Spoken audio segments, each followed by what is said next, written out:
Hello friend, कैसे आप लोग? आशा करते हैं आप सभी अच्छे होंगे, मस्त होंगे, तंदुरुस्त होंगे और अच्छे से स्टडी करेंगे। तो चलिए प्यारे बच्चों, आज हम आपको लाइव सेशन में बताए थे कि कौन चैप्टर क्या क्या पढ़ना है और उसके ऑब्जेक्टिव क्वेश्चन कैसे सॉल्व करना है।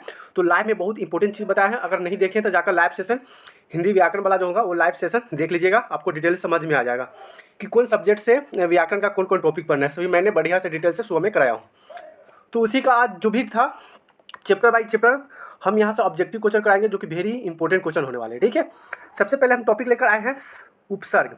सबसे पहले जान लेते हैं कि उपसर्ग क्या होता है, फिर इसको आप सॉल्व कीजिएगा तो आपको बनाने में आसानी होगा। तो सबसे पहले प्यारे बच्चों बात करते हैं उपसर्ग की। उपसर्ग वह शब्द या शब्दांश है जो किसी दूसरे शब्द के पहले लगाकर उसके अर्थ में परिवर्तन ला देता है, उसे उपसर्ग कहते हैं। जैसे कि अधि है, अनु है, उप है, अप है आदि उपसर्ग प्राय हिंदी में 12 होते हैं और संस्कृत में 22 होता है, उर्दू में 18 बताए गए। ये सभी उपसर्ग है। जैसे कि अधिकतर, तर में जोड़ देंगे अधिक तो अधिकतर हो जाएगा। अनुप्रयोग में अनु जोड़ देंगे तो अनुप्रयोग हो जाएगा। तो ये सभी चीज़ को कैसे ऑब्जेक्टिव क्वेश्चन में सॉल्व करना है हम बताएंगे। जैसे कि यहाँ पे लिखा हुआ है, ध्यान से आपको समझते चलना है। यहाँ पे क्या है प्यारे बच्चों, कुपुत्र। अब कुपुत्र में उपसर्ग क्या होगा, तो देखिए पहले तो पुत्र था, इसमें कु जोड़ दिया था, क्या बन गया, कुपुत्र बन गया। इसके बाद धर्म है, धर्म के पहले अ जोड़ दिया था, क्या बन गया, अधर्म। तो अधर्म जैसी बन गया, ये क्या बन गया, उपसर्ग हो गया।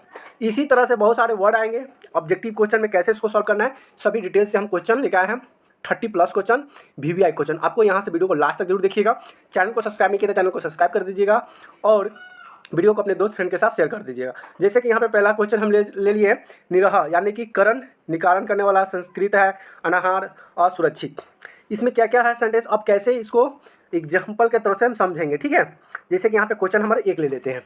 तो सबसे पहले पहला क्वेश्चन आ गया कि प्रत्येक शब्द में उपयुक्त उपसर्ग है। जैसे यहाँ पे लिखा हुआ है प्रत्येक, तो आप ध्यान से जब पढ़िएगा ना तो इसमें आ रहा है प्रत्येक यानी कि प्रतीक, यानी कि ये ऑप्शन हो जाएगा। ठीक है, यानी कि बी द राइट आंसर हो जाएगा। चलिए क्वेश्चन नंबर दूसरा देखते हैं प्यारे बच्चों। क्वेश्चन नंबर दूसरा क्या कर रहा है, प्रख्यात। क्या है, प्रख्यात शब्द में उपयुक्त उपसर्ग है प्रख्यात। इसमें आ रहा है प्रात, यानी कि ए द राइट आंसर हो जाएगा। क्या हो जाएगा, ए द राइट आंसर। चलिए क्वेश्चन नंबर देखते हैं तीसरा। क्वेश्चन नंबर तीसरा क्या कर रहा है प्यारे बच्चों कि पराभूत शब्द में उपसर्ग है, तो इसमें क्या हो जाएगा, परा। देखिए भूत है और भूत के पहले जोड़ दिया गया है क्या, परा, तो पराभूत हो गया, यानी कि परा कहाँ पे, दू में है, यानी कि बी द राइट आंसर हो जाएगा। चलिए क्वेश्चन नंबर चौथा देखते हैं। क्वेश्चन नंबर चौथा क्या है, निर्मल। ध्यान समझिएगा, पहले तो मल है, क्या है, मल, और इसमें जुड़ा हुआ है नीर। क्या जुड़ा हुआ है, नीर जुड़ा हुआ है, तो ये हो गया निर्मल, ये वाला होगा, यानी कि ये आंसर हो जाएगा, यानी कि सीधा राइट आंसर हो जाएगा प्यारे बच्चों। चलिए मजा आ रहा है ना। चलिए क्वेश्चन नंबर 5। क्वेश्चन नंबर 5 करके निरूपण शब्द में प्रयुक्त उपसर्ग है। सबसे पहले तो यहाँ पे देखिए कि क्या है, यहाँ पे लिखा हुआ है रूपन। क्या है, रूपन है, और रूपन में सबसे पहले जोड़ दिया है नी, तो क्या बन गया, निरूपण। तो इसमें कौन सा होगा, नीरू। तो देखिए ये तो होगा नहीं, ये तो सीधे हो जाएगा, न हो जाएगा निरूपण में। ठीक है, चलिए क्वेश्चन नंबर देखते हैं 6। क्वेश्चन नंबर 6 क्या करा है प्यारे बच्चों कि निर्दर्शन शब्द में उपयुक्त उपसर्ग है। निर्दर्शन में क्या हुआ था, सबसे पहले देख लीजिए यहाँ पे क्या है, दर्शन लिखा हुआ है। क्या है, दर्शन, इसके पहले क्या जोड़ दिया गया है, नी जोड़ दिया गया है, यानी कि इसमें कौन सा होगा, ये वाला, सीधा राइट आंसर हो जाएगा। चलिए क्वेश्चन नंबर देखते हैं 7। क्वेश्चन नंबर 7 क्या है कि उपस्थिति शब्द में प्रयुक्त उपसर्ग क्या होगा। तो सबसे पहले तो स्थिति देख लीजिए, यहाँ पे लिखा हुआ है स्थिति और स्थिति के सबसे पहले लिख दिया है उप, तो क्या बन गया, उपस्थिति। तो उप कहीं पे है, यहाँ पे है, यानी कि सीधा राइट आंसर हो जाएगा। चलिए क्वेश्चन नंबर 8 देखते हैं प्यारे बच्चों। क्वेश्चन नंबर 8 क्या करा है कि अवलोकन शब्द में प्रयुक्त उपसर्ग है। अवलोकन, सबसे पहले तो यहाँ पे देख लीजिए, यहाँ पे शब्द क्या आ रहा है, अवलोकन में अवलोकन तो होता नहीं है, लोकन होता है। क्या होता है, लोकन। तो लोकन के पहले क्या जोड़ दिया है, अब, तो यहाँ पे बन जाएगा अवलोकन। तो अब आ रहा है, अब कहीं पे है, यहाँ पे है, बी पे है, यानी कि बी द राइट आंसर हो जाएगा। चलिए क्वेश्चन नंबर देखते हैं 9। क्वेश्चन नंबर 9 क्या है कि आरोहण शब्द में प्रयुक्त उपसर्ग है आरोहण। तो देखिए सबसे पहले यहाँ पे लिख दीजिए रोहन। रोहन तो किसी का नाम होता है और उसके पहले जोड़ दिया है आरोहण। आ कहीं पे लिखा हुआ है तो यहाँ पे है आरोहण। अगर ध्यान से देखिए ना, आ रहा है ना उच्चारण में, आ, रोहन अलग है, आ अलग है, तो यानी कि सीधा राइट आंसर हो जाएगा। चलिए क्वेश्चन नंबर 10 देखते हैं प्यारे बच्चों। 10 में क्या कहता है, अस्वीकार। स्वीकार, सबसे पहले तो यहाँ पे हम देख लीजिए क्या लिखा है, स्वीकार कैसे लिखते हैं, ऐसे ना लिखा जाता है, स्वीकार करना, इसके पहले जोड़ दिया अस्वीकार, यानी कि ये बी द राइट आंसर हो जाएगा। कितना अच्छा है ना, इजी क्वेश्चन। चलिए क्वेश्चन नंबर देखते हैं 11। क्वेश्चन में कह रहा है कि अनुवाद शब्द में प्रयुक्त उपसर्ग क्या होगा, अनुवाद। तो सबसे पहले तो यहाँ पे लिखा हुआ है वाद। क्या है, वाद, अब इसमें जोड़ दिया है अनु, तो क्या बन गया, अनुवाद, तो यानी कि अनु ये है, ये इधर राइट आंसर हो जाएगा। चलिए क्वेश्चन नंबर देखते हैं 12। क्वेश्चन नंबर 12 क्या करा है कि पुनरुत्थान। क्या है, पुनरुत्थान शब्द में प्रयुक्त है। तो सबसे पहले यहाँ पे देखिएगा रुत्थान है, क्या है, रुत्थान, और इसके पहले जोड़ दिया है पुन, तो इसका पुनरुत्थान होता है, यानी कि सीधा राइट आंसर हो जाएगा, जिसमें पू पू न डैश डैश लिखा हुआ ना, वो वाला आंसर हो जाएगा। चलिए क्वेश्चन नंबर देखते हैं 13।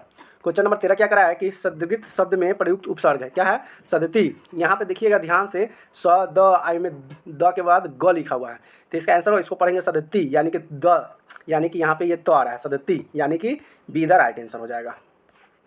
चलिए क्वेश्चन नंबर देखते हैं 14। क्वेश्चन नंबर 14 क्या कह रहे हैं, सुसाध्य शब्द में उपसर्ग है, सुसाध्य। सबसे पहले तो यहाँ पे देखिएगा, सॉरी दुसाध्य, तो सबसे पहले तो यहाँ पे लिखा हुआ है साध्य, ठीक है, और इसमें सबसे पहले क्या जोड़ दिया, यहाँ पे जोड़ दिया दू, तो दुसाध्य हो गया, दुसाध्य यानी कि सीधा राइट आंसर हो जाएगा। चलिए क्वेश्चन नंबर देखते हैं 15। क्वेश्चन नंबर 15 क्या करा है कि वियोग शब्द में उपयोग है। सबसे पहले तो यहाँ पे लिख लीजिए योग, अब योग में सबसे पहले क्या जोड़ दिया, वी, कहीं पे है, ये है रहा, सीधा राइट आंसर हो जाएगा। चलिए क्वेश्चन नंबर 16 देखते हैं प्यारे बच्चों। क्वेश्चन नंबर 16 क्या करा है नि उपसर्ग। सबसे पहले तो उपसर्ग तो लिखा हुआ है ही, अभी सबसे पहले दिया है नी, तो यहाँ पे निर्मल उपसर्ग होगा, निपात होगा, नियम है, निष्कर्ष, यानी कि निर्मल उपसर्ग में शब्द छाटिए, तो जब आप शब्द छाटिएगा ना नी में, ध्यान समझिएगा, ये करा है कि नी लिखा हुआ है, क्या है, नी। अब बताइए इसका जब वो शब्द बनाइएगा तो क्या बनेगा, क्या नियम बनेगा, निष्कर्ष बनेगा, तो नहीं, इसका बनेगा निर्मल बनेगा, क्या बनेगा, निर्मल। जब लिखाएगा प्यारे बच्चों, क्या लिखाएगा, निर्मल, तो इसमें नी जो है ये बाहर निकल जाएगा, यानी कि ये वाला निर्मल हो जाएगा, सीधा राइट आंसर हो जाएगा। चलिए क्वेश्चन नंबर देखते हैं 17। क्वेश्चन नंबर 17 क्या करा है कि उप वी विसर्ग युक्त। सबसे पहले तो लिखा हुआ है वी, और इसका विसर्ग बताना, इसमें कौन सा होगा, विकराल, विवर, विष, विधवा।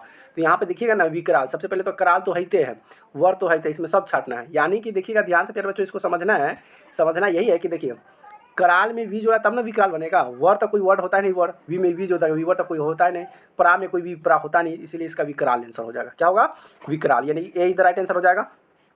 चलिए क्वेश्चन नंबर देखते हैं 18। प्यारे बच्चों क्वेश्चन नंबर 18 क्या करा है कि परि उपसर्ग, यहाँ पे लिखा हुआ है परि, क्या है, परि उपसर्ग युक्त शब्द छाटिए, इसमें से कौन सा ऐसा वर्ड में से परि निकलेगा।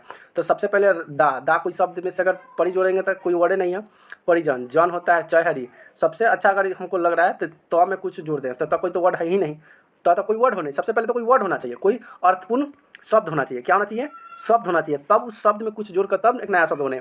तो यहाँ पे हम देख रहे हैं चय, क्या है, चय, और इसमें जोड़ दिए परि, तो परिचय हो गया, लेकिन परिचय तो गलत है, क्योंकि परिचय होता है ना प्यारे बच्चों, ऐसे होता है परिचय, ठीक है, लेकिन ये लिखा है इधर में, तो हम तो परिचय इसको मानेंगे नहीं, यहाँ पे हम मानेंगे परिजन को।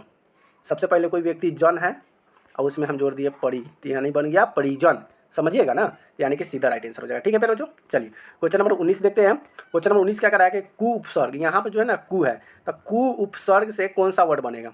सबसे पहले तो बात करें बेर, बेर का कोई वर्ड होता है, नहीं होता है, मार का कोई वर्ड होता है, नहीं होता है, ज से कोई वर्ड होता है, नहीं होता है, सबसे अच्छा वर्ड आता है पुत्र, क्या है, पुत्र, उसमें जोड़ दिया कु, तो क्या बन गया, कुपुत्र, तो यहाँ पे कु से लिया है, यानी कि हम ये लेंगे, यानी कि इधर राइट आंसर